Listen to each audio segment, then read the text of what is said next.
Hi everybody, Dana Litwin here again, and welcome back to Tuesday Tips for Leaders of Volunteers.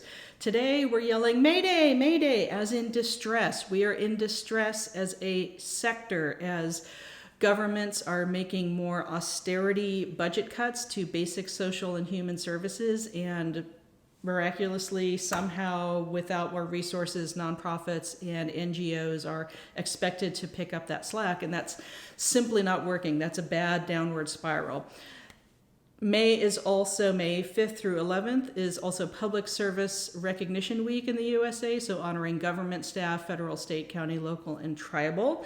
And May 1st is Mayday for workers' rights. So this all kind of ties together in a theme of when to have paid staff roles instead of volunteer roles, which I've talked about before, but really making the case from this fantastic article by Volunteer Toronto's Joanne, McKiernan, and the philanthropist.ca. Recently, this came out in April, and I'll link to it below.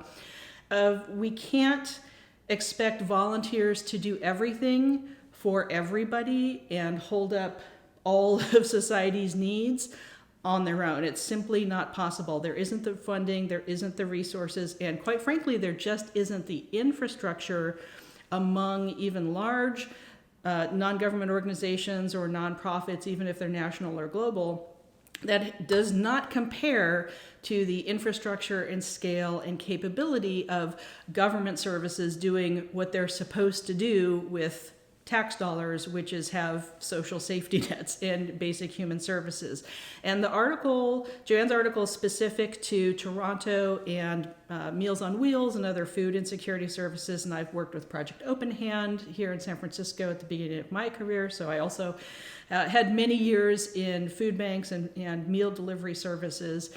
And you just we cannot continue with this pattern. It's going to crash and collapse. And specifically because of the increase in the last few years with COVID-19 and other economic factors, climate increasing costs, human costs and real costs of climate disasters, things like that.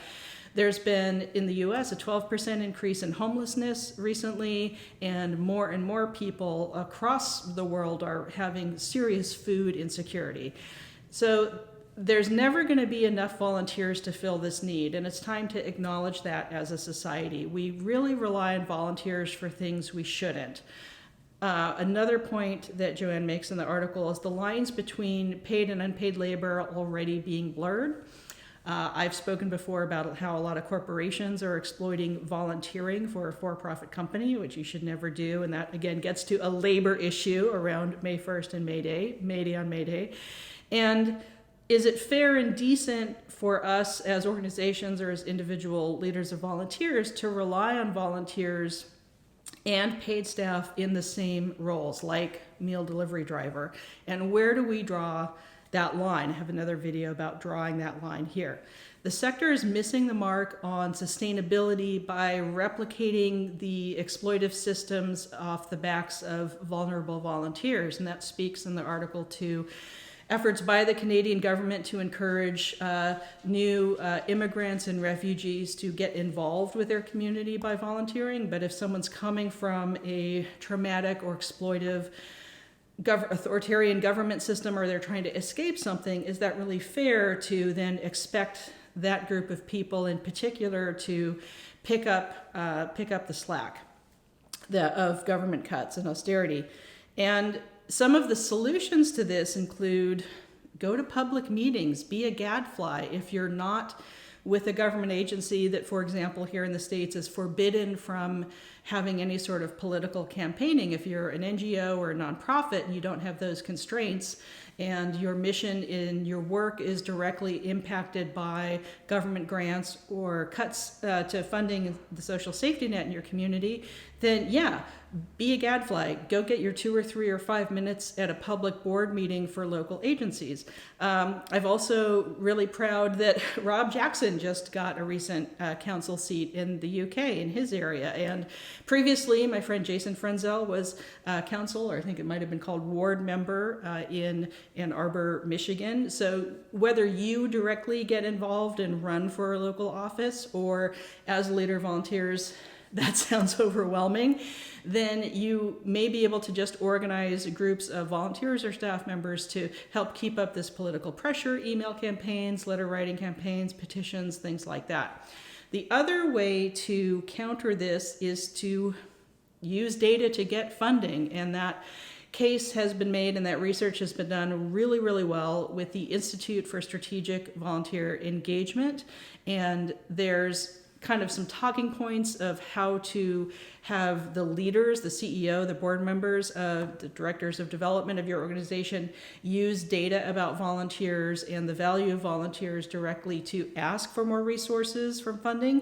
And then the data shows that when funders, foundations, grant makers do get that information, that data on volunteer impact, they're quite likely to give you money. But right now there's a disconnect between asking for the money and, oh, they never ask for it, so we assume that what we're granting includes volunteers. And it's time to get really specific about the needs and the resources for volunteer services, especially while there are these austerity cuts. A systemic shortage of volunteers should not be the reason that people get basic survival human services like food and shelter, and even in many areas of North America, clean water. And within the first year of the pandemic, we saw that about 1 in 2 employed volunteer managers were dismissed, redeployed, or reduced in hours in the kind of Toronto, Canadian area. The stats were a little bit different, but pretty close in the US. So we're still recovering from the initial impacts and the ongoing impacts of COVID and the pandemic. And that still should have governments investing more in social safety nets and not less. And the philanthropy landscape is changing. There's different ways of doing philanthropy. There's kind of an overbalance of fickle billionaires randomly throwing coins out of the carriage at people.